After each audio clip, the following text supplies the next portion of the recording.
ये अधिवक्ता आशीष त्रिपाठी जी हैं। तो स्वागत है आपका लिबरल मीडिया चैनल में। आजकल सोशल मीडिया पे विशेष तौर पर इधर 2 दिन से हमने देखा है बोरखे पर प्रतिबंध की मांग यूपी में चल रही है। क्या ऐसा संभव है?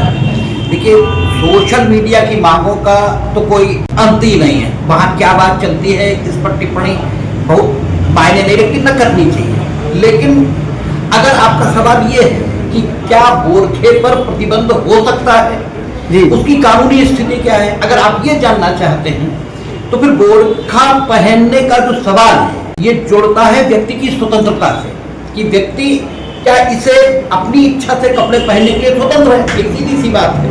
तो स्वतंत्रता का जो अधिकार है वो भारत के संविधान में अनुच्छेद 19, 21 और 25 से शासित होता है। यूं तो वो 20 से भी शासित होता है, लेकिन वो 20 में अलग ढंग की स्वतंत्रता की बात है।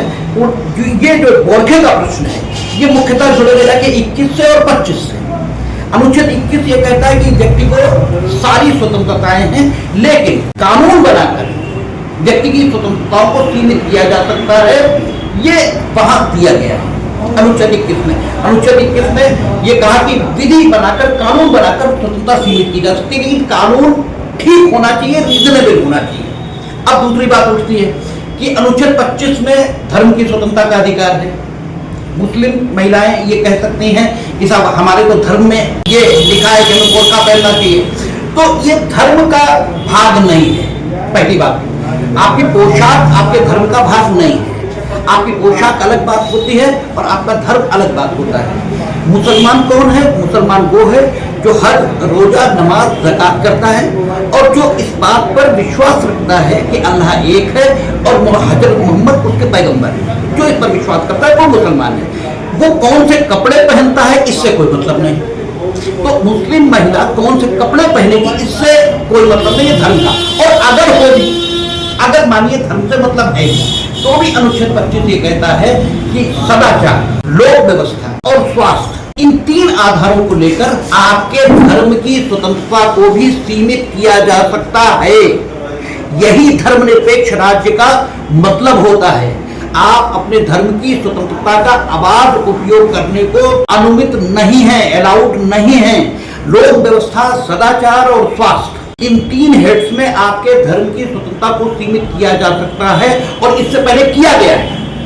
हरियाणा में क्या हुआ, वहां की सरकार ने एक कानून बनाया कि जिसके 2 बच्चे से अधिक हैं वो पंचायत का चुनाव नहीं लड़ेगा।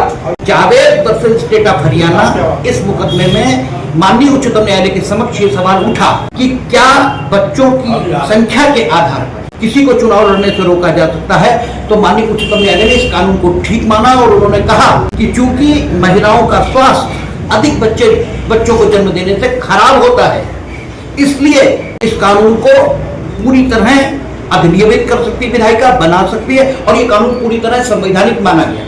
तो अगर आपका सवाल ये है कि बोरखे पर प्रतिबंध हो सकता है या नहीं, तो संवैधानिक स्थिति ये है कि बोरखे पर प्रतिबंध नहीं हो सकता, ऐसा कहना गलत है। वो हो सकता है क्योंकि लोक व्यवस्था ये भी प्रभावित होती है। कोई गुंडा, कोई बवाली बोरखे में छुप सकता है, इसलिए लोक व्यवस्था को लेकर। और दूसरी बात, डॉक्टर ऐसा कहते हैं कि महिला अगर बोरखे में है तो उसका ब्लड प्रेशर बढ़ेगा, उससे अन्य तरीके की बीमारियां हो सकती हैं। इसलिए लोक व्यवस्था के और स्वास्थ्य के हित में भी उस पर प्रतिबंध हो सकता है। अब एक बात और, आप ये कह सकते हैं कि महिला को कोई आपत्ति नहीं, तो स्टेट क्यों बोरखा पर प्रतिबंध किस आधार पर लगाए कि साहब उसका स्वास्थ्य खराब हो रहा है, महिला को कोई आपत्ति नहीं। तो ऐसे तो बच्चा भी बीमार होता है तो दवाई नहीं खाना चाहता, लेकिन उसे जबरदस्ती दवाई खिलाई जाती है क्योंकि वो उसके कल्याण के लिए होती है। हिंदुस्तान में लोक कल्याणकारी राज्य की स्थापना हुई। लोक के कल्याण के लिए जो कुछ करना है वो स्टेट का धर्म है। राज्य की नीति के निर्देशक तत्वों में लिखा कि लोक के कल्याण के लिए जो कुछ जरूरी है वो स्टेट करेगा। लोग राजी रहें या नाराज रहें, इससे मतलब नहीं। आपको यहाँ महिला की सहमति का प्रश्न नहीं है, उसके स्वास्थ्य का प्रश्न है और उसके स्वास्थ्य की चिंता करना है। ये स्टेट का काम है, इसलिए ऐसा हो सकता है संवैधानिक तौर पर। ये इसकी संवैधानिक। बहुत बहुत धन्यवाद।